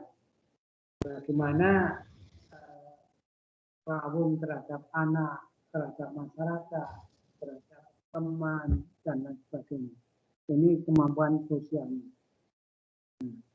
Nah, kemudian yang terakhir adalah personal, pribadi, kemampuan pribadi. Jadi itu kita rangkum dengan suatu istilah secara sesuai dengan peraturan pemerintah bahwa guru itu punya tugas pokok dan fungsi. Yang macamnya itu ada kemampuan, pedagogi, profesional, sosial, dan personal. Ini merupakan tupoksi guru. Tugas pokok dan fungsi. Nah, kemudian faktor tujuan yang mempengaruhi. Jadi ada faktor anak, faktor guru, faktor tujuan. Nah, dari faktor tujuan adalah kompetensi yang harus dimiliki siswa, baik kognitif, afektif, maupun psikomotor. Jadi terminal goal-nya anak-anak kita ketika belajar itu adalah nanti punya kemampuan kognitif, afektif, dan psikomotor. Dengan beberapa ketentuan yang berlaku. Ini apa? Nilai tiap mata pelajaran pun akan variatif dengan KKM di masing-masing sekolah. Kan begitu. Jadi kemampuan kognitifnya, afektifnya, psikomotoriknya, ini dirangkum menjadi satu tujuan dalam belajar. Anak mampu, anak bisa mencapai tujuan belajar itu. Tapi ya, masih ingat toh, apa itu kognitif? Jadi kognitif artinya apa artinya kognitif? Kemampuan berpikir, Bapak. Pengetahuan, Pak. Pengetahuan. Kognitif ya, Pak. Apa tadi? Kognitif. Kemampuan berpikir, pengetahuan. Kognitif adalah pengetahuan. Kalau afektif? Afektif? Apa afektif? Sikap. Sikap. Ya, psikomotor? Keterampilan. Keterampilan. Ya. Jadi keterampilan, Pak. Jadi setelah lulus, anak ini diharapkan punya pengetahuan, punya sikap yang baik, dan punya keterampilan. Inilah anak yang kita.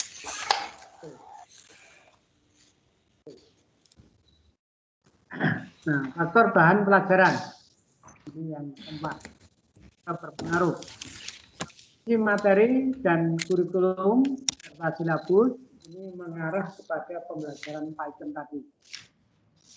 Ini harus aktif, inovatif, kreatif, efektif, dan menyenangkan.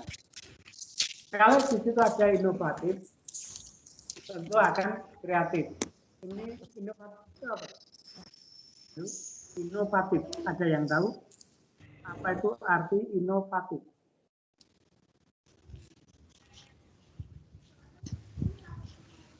Berinovasi, Saya Bapak Pak. coba memperkenalkan Berinovasi.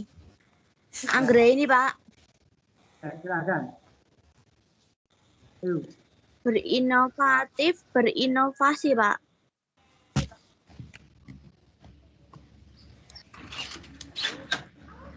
Menunjukkan kemampuan dalam dirinya, Pak. Menunjukkan Kemampuan dalam dirinya. dalam dirinya. Ya. Menunjukkan kemampuan dalam dirinya. Ada yang mau melengkapi atau berpendapat lain? Lutfi, Pak. Lutfi. Ya. Herlina, Pak. Iya. Lutfi. Oh, Mbak Nina. Mbak Nina, silakan. Herlina, Pak. Ya. Inovatif itu memiliki arti bersifat memperkenalkan sesuatu yang baru, Pak. Kenalkan sesuatu yang baru. Oke. Iya, misalkan dalam bidang pendidikan itu menerapkan kurikulum anti korupsi seperti itu. Ya. Terima kasih.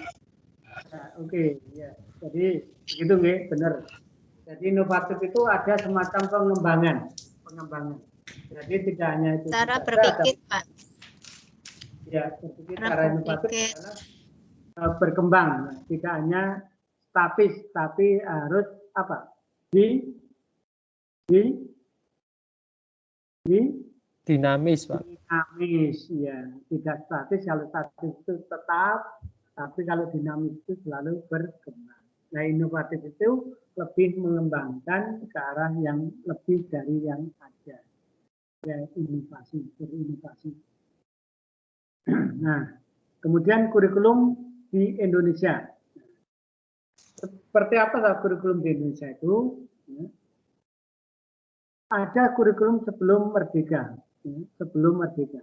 Nah, kurikulum sebelum merdeka itu dibuat oleh para penjajah.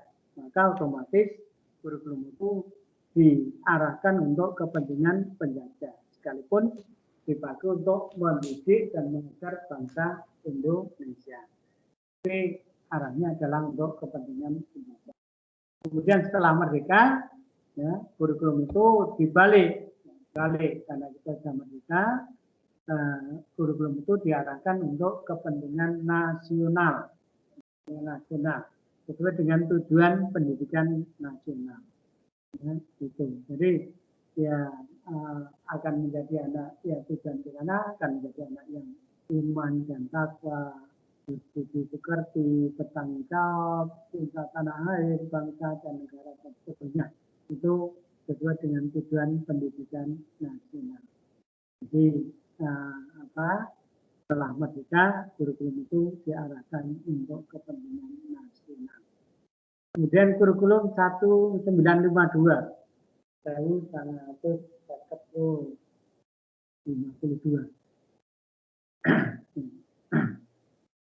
Ini dari PP dan K. PP dan K itu apa? Pendidikan, pengajaran, dan kebudayaan. Singkatan dari itu. Pendidikan, pengajaran, dan kebudayaan. Ya. Nah, kurikulum waktu itu ya untuk bahasa Indonesia itu baru diberikan di kelas 3, pertengahan kelas 3 dulu. Jadi tidak sekarang itu mulai bahkan dari TK pun dari PAUD itu sudah harus bahasa Indonesia. Dan itu terinci untuk bahasa Indonesia itu terperinci. Artinya apa terperinci? Pelajaran bahasa Indonesia tidak seperti sekarang. Kalau dulu itu ada bagian-bagian dari bahasa Indonesia itu ada bercakap-cakap, ada mengarang, ada membaca, ada menulis dan seterusnya. Itu sub-sub komponen yang dinilai dalam pelajaran bahasa Indonesia. Jadi sangat berbeda. Kemudian lanjut ke kurikulum 1964 tahun 1944. Ini sumbernya adalah Dirjen, Direktorat Jenderal Pendidikan Dasar. Kemudian di sana buat 4 unsur kurikulum. Yang pertama adalah ada dasar, kemudian tujuan, sistem pendidikan. Dasar, tujuan, dan sistem pendidikan. Kemudian struktur program kurikulumnya, Nah, struktur program ini di sana kan menunjukkan perincian. Ya, perincian mata pelajaran, kemudian dari masing-masing mata pelajaran itu ada alokasi waktu berapa jam. Itu ada. Itulah struktur program kurikulum. Kemudian ada juga garis-garis besar program pengajaran yang disingkat dengan GBPP. Garis-garis besar program pengajaran. GBPP. Kemudian yang keempat, pedoman pelaksanaan. Pedoman pelaksanaan hari kerja. Nah, hari kerja. Kalau dulu ada hari kerja. Dulu hari kerja itu jatuh pada hari Sabtu. Hari Sabtu. Jadi hari kerja itu ya, anak-anak tidak menerima pelajaran secara akademis, tapi hanya di situ diberikan tentang kebudayaan atau budaya, kemudian olahraga, kesenian, dan permainan. Jadi tidak ada pelajaran secara akademis. Itu hari kerja. Ya, hari kerja. Dulu. Tapi untuk sekarang kelihatannya tidak ada. Kemudian kurikulum 1968 dari 64, 68. Ya, ini dasarnya untuk yang 68 adalah TAP MPR nomor 20/1966. MPRS, bukan MPR. Masih ada S sementara. Ketetapan MPR S ya, nomor 20 tahun 1966. Ini dasar penyusunan kurikulum 1968. Kemudian ada 3 kelompok besar di dalam struktur program kurikulum itu. Yang pertama adalah kelompok jiwa pembina Pancasila yang terdiri dari mata pelajaran agama, PKN, bahasa Indonesia, bahasa daerah, dan olahraga. Ini untuk kelompok jiwa pembina Pancasila. Ada berapa mata pelajaran itu? Lalu, coba dilihat di layarnya. Untuk pembina Pancasila ada berapa mata pelajaran? 5, Bapak. Ya. 5 atau 6? 5, Pak. 5. Agama, PKN, bahasa daerah, dan olahraga. Untuk jiwa pembina Pancasila. Kemudian yang kedua, kelompok pembina pengetahuan dasar. Pengetahuan dasar. Ada mata pelajaran berhitung. Ya, kalau dulu berhitung, bukan matematika. Sekarang matematika. Dulu berhitung.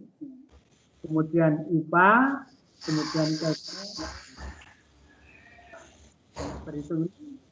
Ya, dulu masih banyak ragamnya, termasuk mencongak itu juga diberikan. Mencongak itu bukti ya, misalnya 5 tambah 5 berapa, 5 kali 3 berapa.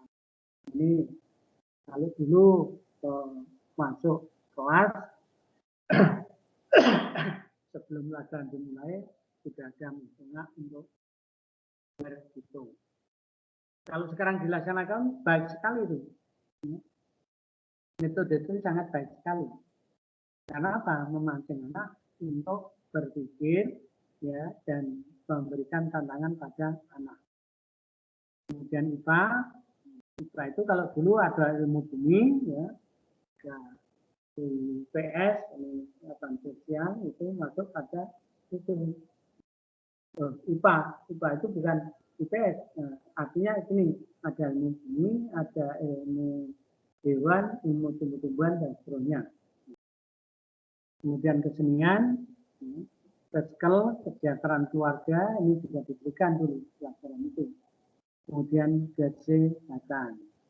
Jadi kecuali olahraga juga ada kesehatan. Ini masuk pada kelompok pembina pengetahuan dasar. Yang ketiga, pembina mata pelajaran kecakapan khusus atau pendidikan kejuruan. Pendidikan kecakapan khusus. Itu adalah mata pelajaran agraria. Agraria itu terdiri dari dua, ada pertanian, ada peternakan. Ini yang masuk pelajaran agraria. Kemudian teknik ini ya itu ada pekerjaan tangan, ada kemudian bengkel, secara sederhana diberikan di kecakapan khusus atau pendidikan kejuruan. Kemudian jasa.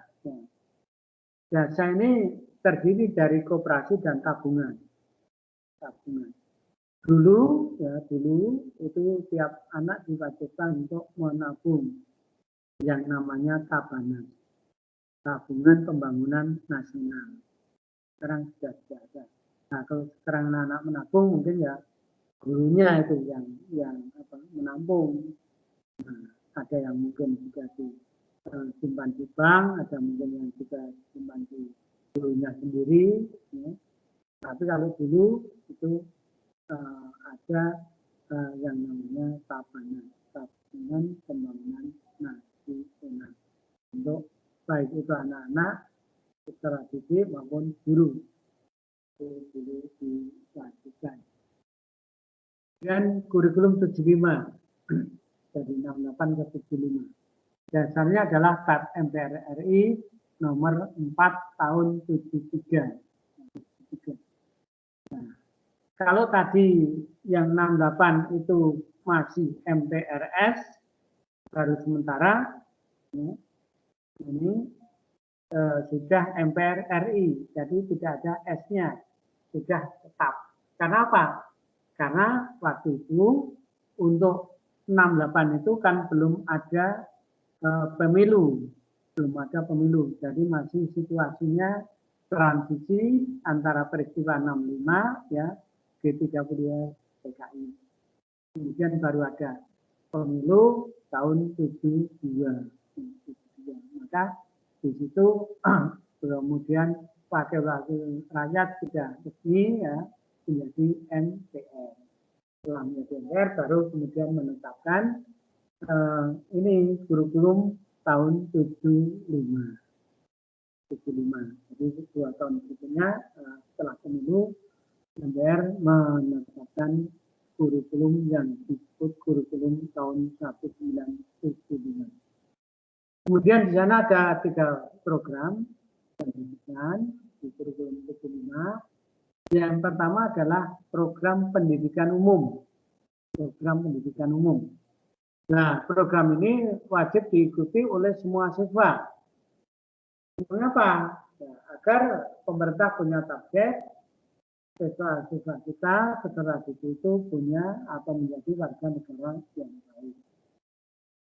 Itu program pendidikan umum.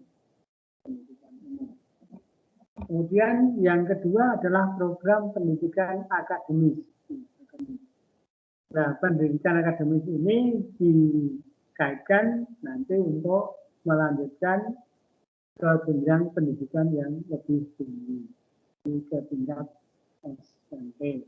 Jadi dipersiapkan ini. Maka program yang kedua adalah program pendidikan akademis. Yang ketiga program pendidikan keterampilan. Terampil, kalau di 68 tadi kecakapan khusus, di sini sudah diganti istilah dengan nama keterampilan. Nah, di sini bedanya kalau di 75 ini siswa memilih sesuai dengan bakatnya. Jadi di situ ada pilihan siswa. Kemudian kalau sudah terlaksana dengan pilihan siswa, maksudnya anak punya keterampilan, ini harapannya bisa sebagai bekal untuk bekerja di masyarakat.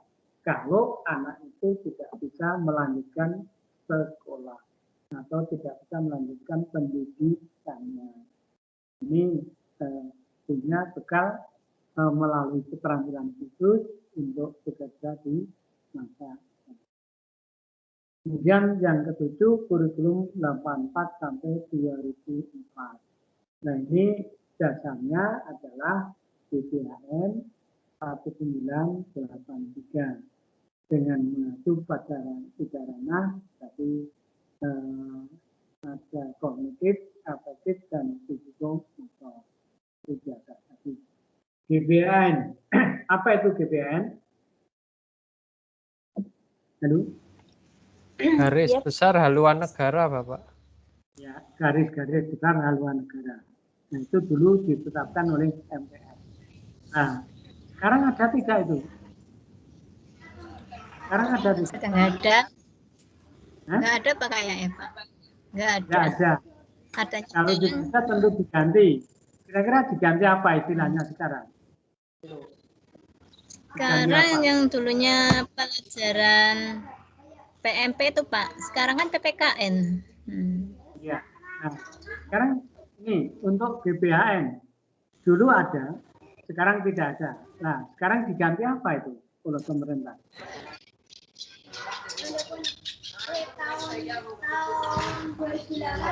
Sekarang diganti apa? Ya Pak, boleh ini Google. Itu dilaksanakan sampai hanya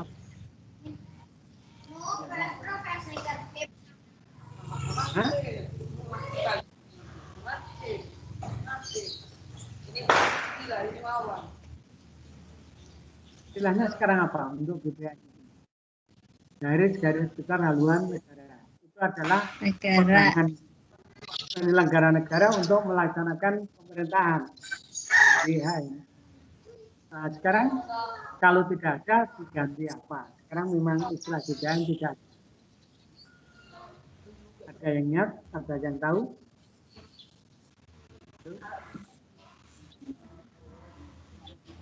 Istilahnya apa? RPJMN, Pak. Iya. Siapa ini? Mas Setiawan Rista, Bapak. Ya, Mas Setiawan. Betul. Jadi kalau dulu GBHN sekarang namanya RPJM. Ya, RPJM. Karena pembangunan jangka menengah. Ya, yang itu tentu akan dijabarkan kalau di tingkat negara, pemerintah pusat ya akan dijabarkan oleh para menteri yang menjabarkan mau programnya apa itu para menteri. Tapi kalau yang di tingkat daerah sampai ke tingkat desa, kan mungkin teman-teman juga pernah mendengar ada RPJMDes, ya, rencana pembangunan jangka menengah desa. RPJM kecamatan, ya. Kabupaten, provinsi, dan seterusnya. Itu nanti kemudian dari tiap-tiap unit ada penjabaran tentang RPJM yang dulu disebut GBHN. Kalau di sekolah namanya apa itu?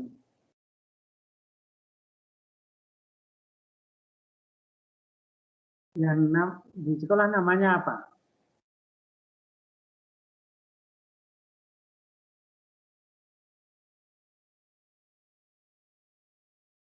Halo? Oke, Bapak. Rencana kerja sekolah, bukan, Pak? Bukan. Ya pakai rencana, tapi bukan istilahnya rencana kerja sekolah. Kalau di sekolah akan apa itu mempunyai arti yang lebih luas itu dengan istilah apa Rencana kerja jangka RPPM. Kalau di sekolah itu biasanya pakai RPPM gitu Pak. Ya, RPPM, RPPA. Ya, rencana pembelajaran harian. Nah, rencana pengembangan sekolah itu nanti juga akan dijabarkan ya, programnya, kemudian juga anggarannya, RA RPB-nya. Jadi RPS rencana pengembangan sekolah. Kemudian di KB yang keempat, kesulitan belajar anak SD. Nanti kalau sudah jam 3, diingatkan ya. Sekarang jam berapa? 2.45 Pak, 15 menit. Kalau diingatkan ya. Masih kurang lebih seperempat jam ya, atau 20 menit. Ya. Kita lanjut ke KB 4, kesulitan belajar anak di SD. Menurut Mas Terry, ya, belajar ada 4 patokan. Ada 4 patokan. Ya. Yang pertama tujuan pendidikan atau pembelajaran. Pertama tujuan pendidikan. Jadi harus ada tujuannya. Mau dibawa kemana pendidikan ini? Sesuai dengan jenjang masing-masing. Sesuai dengan jenjang masing-masing. Itu PAUD, mungkin SD, SMP, dan seterusnya. Di masing-masing jenjang punya tujuan pendidikan. Ya. Kemudian sebelum tujuan pendidikan biasanya di SD, di sekolah itu kan harus membuat visi dan misi dulu. Begitu? Ada di sekolah Anda? Ada Bapak. Wonten. Ada. Visi dan misi ya. Baru kemudian tujuan sekolah. Kan begitu. Nah, itu biasanya dipajang. Nah, aturan memajangnya sebaiknya di tempat-tempat yang bisa atau mudah dibaca oleh orang lain secara umum. Visi, misi, kemudian baru tujuan sekolah. Tujuan sekolah. Nah, tujuan sekolah itu kan kemudian dijabarkan lagi menjadi tujuan ini pembelajaran, ya. Ada lagi tujuan kegiatan ya pembelajaran ini, ya. Tujuan institusi, kemudian tujuan kurikulernya, baru kemudian tujuan pembelajaran. Kemudian yang kedua, kedudukan anak dalam kelompok kelasnya. Harus ada kedudukan anak dalam kelompok kelasnya. Ya, mungkin sekarang ini untuk kelompok kelas ini tentu ya mungkin menjadi kecil jumlahnya. Jumlah perombongan belajar maksudnya. Kelompok kelasnya. Kelas 1, 2, 3, 4, 5, 6, dan seterusnya. Ini kadang-kala sekarang ini mengalami penurunan. Termasuk kelas 1 biasanya sekolah sulit mencari siswa. Maka kemudian di sana terjadi satu manipulasi terkait dengan umur di bawah 7 tahun di kelompok pokoknya daftar diterima. Di bawah umur menjadi satu kendala untuk menerima siswa. Karena apa? Kalau tidak diterima tidak akan punya siswa. Padahal untuk anak di bawah umur ini dapotiknya juga bermasalah. Artinya tidak diakui atau sah menjadi siswa karena di bawah umur ketentuan. Kemudian yang C, perbandingan antara potensi dan prestasi. Nah, menurut Mas Tari, perbandingan antara potensi dan prestasi ini juga menjadi satu patokan. Patokan dari apa? Belajar. Kemudian kepribadian. Anak ini kan punya pribadi masing-masing. Punya kepribadian masing-masing. Dan macamnya banyak sekali. Nah, ini biasanya dipengaruhi oleh latar belakang anak. Baik latar belakang ekonomi, lingkungan, maupun juga latar belakang dari anak itu sendiri. Yang dimana mungkin anak itu dibesarkan dari keluarga yang macam-macam juga. Akan mempengaruhi kepribadiannya juga.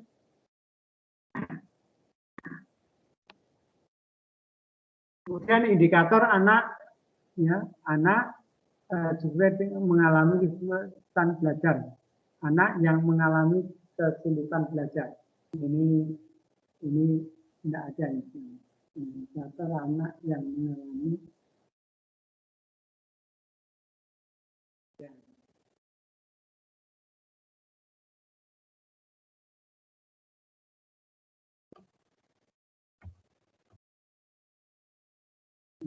yang mengalami kesulitan belajar. Indikatornya apa? Cirinya apa? Titenane apa? Satu, nilai di bawah rata-rata kelas. Nah, ini nilai di bawah rata-rata kelas. Kebanyakan mesti di bawah KKM. Di bawah KKM. Kemudian yang kedua, nilai tidak sesuai dengan nilai kelas sebelumnya. Nah, ini biasanya ya kelas ini kan satu sistem, artinya antara kelas itu ada kaitannya. Nek mau neneng kelas ini bagus, mesti di kelas 2 juga tidak terlalu anjlok, tidak terlalu ke bawah, artinya berbeda.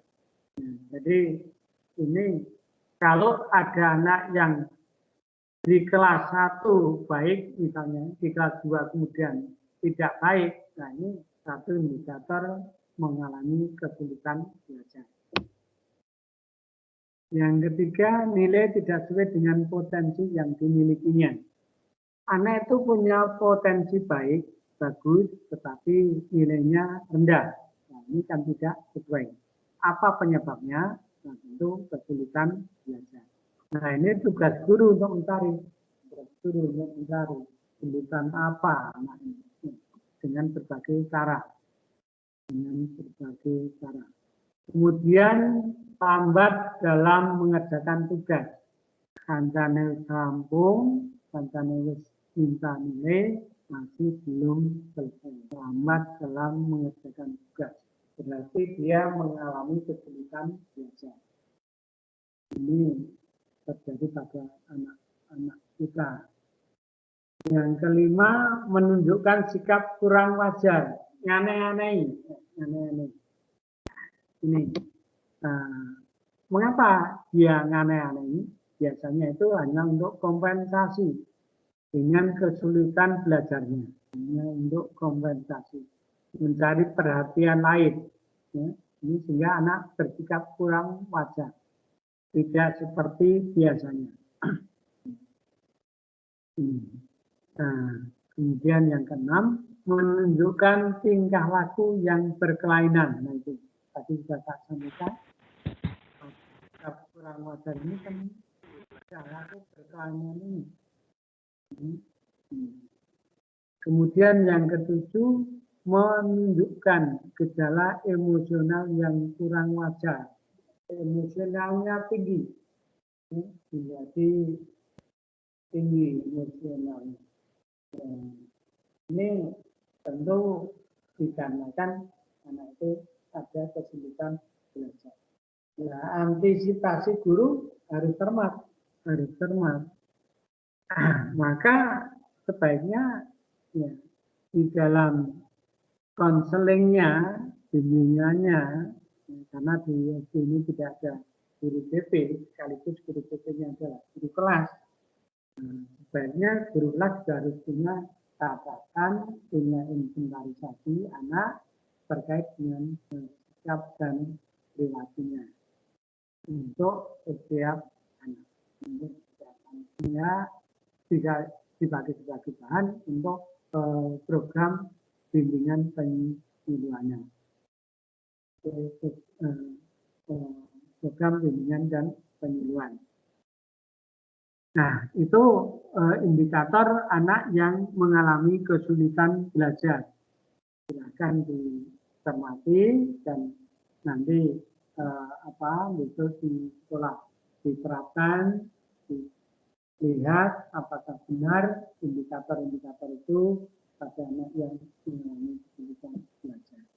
Nah, kalau mungkin terjadi seperti itu, kira-kira apa solusi guru?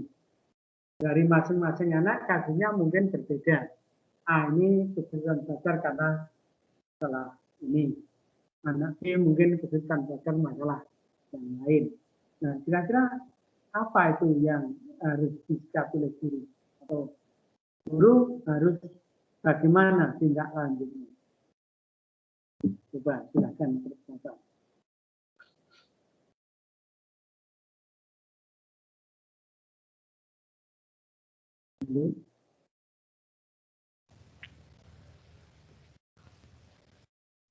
Halo, silakan.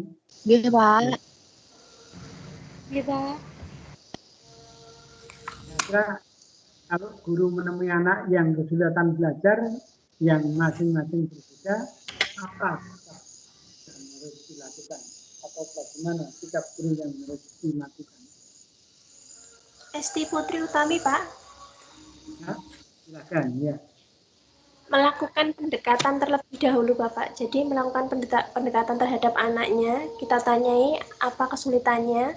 Setelah itu kita berikan solusi yang tepat untuk mengatasi kesulitan belajar tersebut. Ya. Yang lain? Yang lain? Esi Widiastuti, Pak. Selain apa yang sudah disampaikan oleh Mbak Esti, mencoba mencari tahu latar belakang dari penyebabnya, penyebab masalah yang dialami anak tersebut, Pak. Ya, latar belakang masalahnya. Terima kasih. Ya, oke. Ada lagi? Satuan, Pak. Ya. Mencoba berkonsultasi atau membicarakan masalah anak dengan orang tua, karena orang tua kan sering yang dicurhati anak, ya mungkin orang tua tahu masalah anak itu apa, jadi bisa memecahkan masalah dengan hasil cerita dari orang tua tersebut. Ya, oke. Bagus, sudah lengkap pendekatan baik.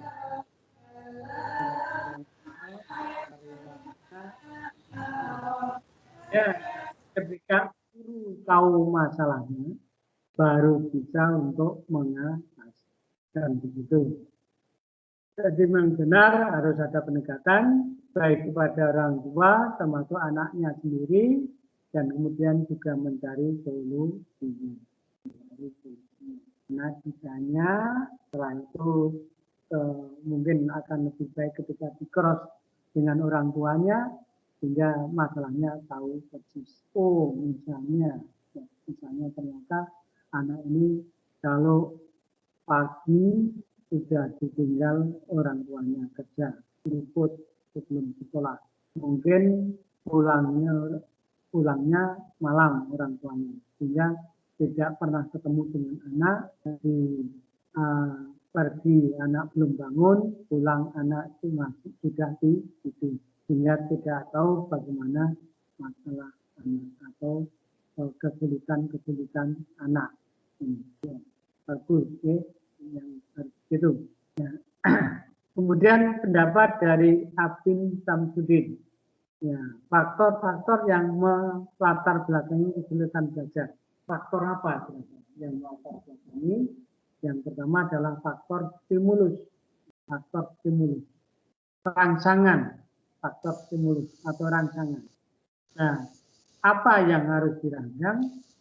Yaitu pengalaman belajar yang terdiri dari metode dan tugas. Nah, memang benar.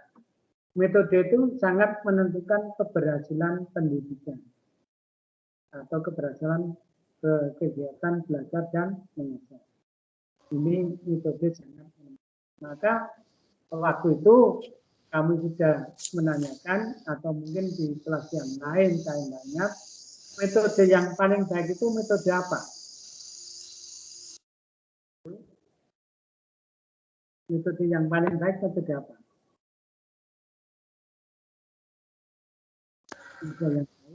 Mohon maaf Bapak, sudah jam 3. Oh iya. Oke. Itu menjadi catatan Anda, PR ya.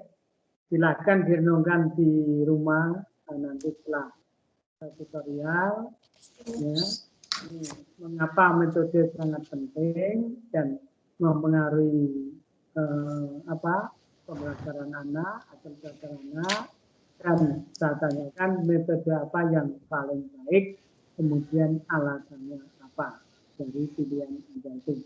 Oke, cukup sekian, kita bertemu kembali minggu depan ya, untuk pertemuan yang keempat. Selanjutnya untuk TT ya, untuk TT sudah saya setting di LMS ya, sudah setting di LMS. Silahkan untuk dikerjakan, saya pesan sekali lagi sesuai dengan WA saya, kerjakan dulu di buku tulis ya, kerjakan dulu di buku tulis. Setelah itu silahkan dicek, diteliti kevalitannya ya, kevalitannya diulang-ulang, jangan sampai sudah di-upload ke LMS tapi masih salah, sehingga harus revisi. Nah ini kalau revisi itu kan waktu yang harus terbuang ya, waktu yang harus terbuang. Saya sendiri mungkin untuk meminta revisi teman-teman juga waktunya mungkin tidak ada, oleh karena itu saya mengharapkan nanti diteliti benar jawaban itu, baru kemudian diupload ke LMS. Paham? Paham, Pak. Ya, nggih. Pak. Kan nanti dibuka. Pak, sudah paham, Pak. Selamat sore. Selamat sore. Siap. Terima kasih. Pak, terima kasih. Terima kasih Selamat kembali, sore, Pak. Pak. Terima kasih. Matur suwun. Terima kasih. Selamat sore, Bapak. Dan ibadah puasa, Pak.